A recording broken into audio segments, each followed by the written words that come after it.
Before you can record data, the manometry system needs to be calibrated. This is preferably done with the transducers dry, but can be performed with water in the system. However, the perfusion must be turned off. Attach the calibration manifold to the perfusion outlets of the manometric pump.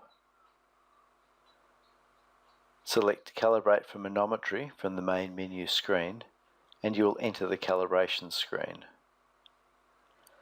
The bottom half of this screen allows you to enter information that will be saved with the calibration file.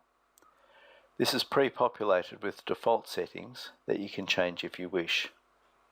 You can enter descriptive names for the data channels, select which data channels you wish to record, usually all of them, which is the default option, or change the name of the protocol.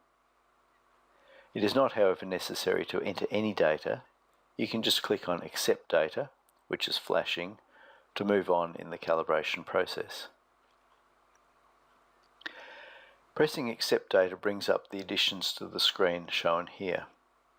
There is now a line of buttons to indicate which channels are currently being calibrated, which channels have been calibrated, and the pressures to be used for the 2-point calibration.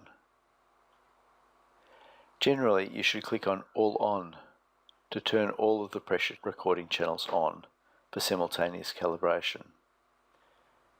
Turning channels on displays the current input voltages from the preamplifier in the graph. The input voltages should all be about the same and in the lower part of the range displayed. You can check that the bars all move up and down by about the same amount when you apply pressure to the calibration manifold. Ensure that the pressure being applied to the transducers is atmospheric pressure and that 0 is displayed in the box marked Value 1, and then press the button marked Value 1 to set the lower calibration point. Value 2 will now begin to flash. Check that the box marked Value 2 displays 80, and then apply 80 mm of mercury to the transducers. You will see that the yellow bars rise in each channel. These again indicate the voltage inputs from the preamplifier and should rise approximately equally. Click on Value 2 when the pressure is stable at 80 mm of mercury.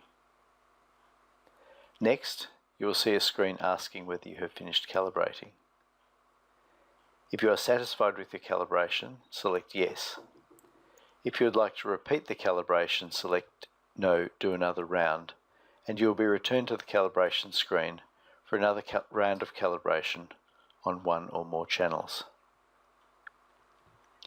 The next screen gives you a final chance to save the file or discard it. You will then return to the main menu.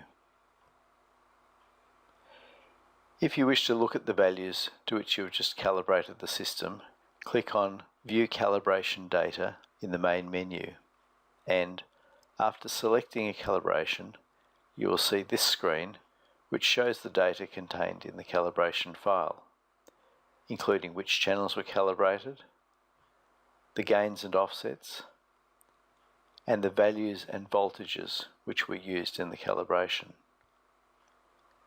You cannot change anything in this screen, it is only for information purposes. If there are errors, you will need to perform a new calibration.